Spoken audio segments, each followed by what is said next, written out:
안녕하세요. 미소담 한의원 턱천점 원장 공신호입니다. 오늘 코로나 확진자가 엄청 많습니다. 하루 만에 50만 명이 넘었습니다. 저에게 치료받는 분 중에서도 코로나에 걸려서 일주일 이상 격리된 후 다시 오는 분들이 있습니다.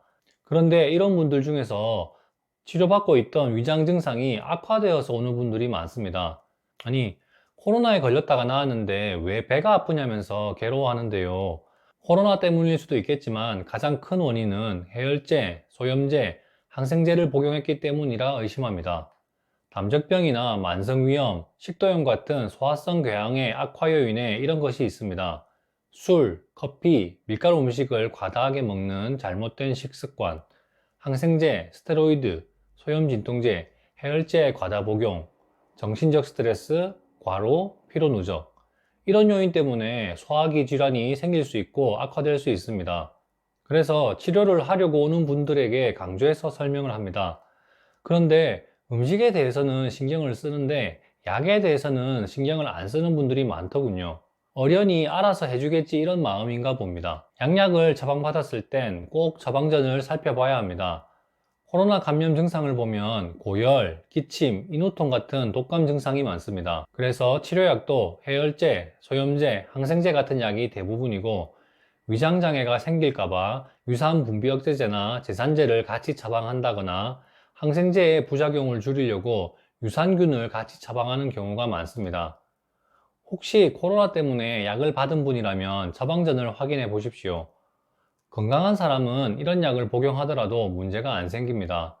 그런데 담적 때문에 위나 대장에 불편 증상이 있는 상태라면 만성 위축성 위염, 장상표 화생, 역류성 식도염 같은 소화성 궤양 때문에 속이 쓰리고 아프다면 이런 분들은 코로나 때문에 약을 단기간 복용했지만 위장이나 대장에 불편하던 증상이 악화될 위험이 높습니다. 위장을 보호하겠다고 제산제나 유산 분비 억제제를 같이 복용해도 악화되는 분들이 많습니다. 기껏 치료해서 일정 수준까지 회복시켰는데 이렇게 악화되어서 나타나는 분들을 보면 안타깝습니다.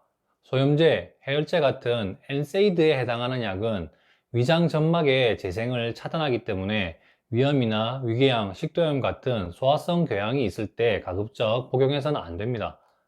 타이레놀, 게보린, 브루펜 같은 약이 전부 여기에 해당합니다. 항생제도 점막을 자극해서 위 통증을 생기게 할 수 있습니다.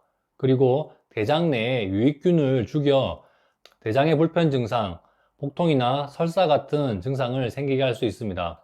이런 부작용이 있음에도 이런 약을 처방하는 것은 이점이 있기 때문입니다. 통증을 줄여주고 해열작용이 있고 세균 감염이 있을 때 치료할 수 있기 때문입니다. 이걸 부정하는 것은 아닙니다. 다만 위장 점막이 너무 얇아져서 위가 아픈 증상이 아주 심한데 열이 난다고 머리가 아프다고 해열제나 소염 진통제를 복용하면 위장의 불편 증상이 너무 심해지면서 괜히 약을 먹었다고 후회하는 분들을 자주 보기 때문입니다. 과민성 대장 증후군 때문에 복통, 설사가 심해서 치료 중인데 다른 병 때문에 예를 들면 방광염 같은 것이 있겠네요. 이런 병 때문에 항생제를 먹었더니 설사가 너무 심해지면서 후회하는 분들도 자주 봅니다. 약을 먹었을 때 얻을 수 있는 이점에 비해서 생기는 부작용이 크다면 다른 방법이 없나 대안을 찾아봐야 하지 않을까요? 만성위염 때문에 치료받으러 온 분 중에선 위산 분비 억제제를 3년 이상 매일 복용했고 그럼에도 배가 아파서 괴로워하는 분도 있었습니다. 그래서 평소 건강 상태가 어떤지, 지금 병 때문에 생긴 증상이 어떤지를 고려해서 판단합니다.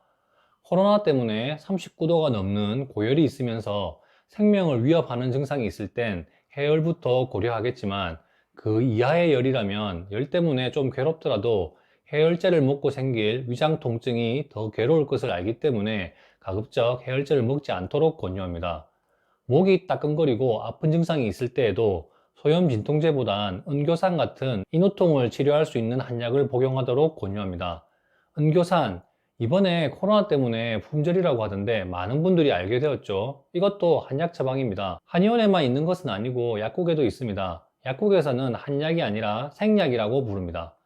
다른 대안이 있을 땐 굳이 위장이 나빠질 위험을 감수하면서까지 소염 진통제를 복용하지 않을 것을 권유합니다. 이런 원칙은 코로나에만 적용되는 것은 아닙니다.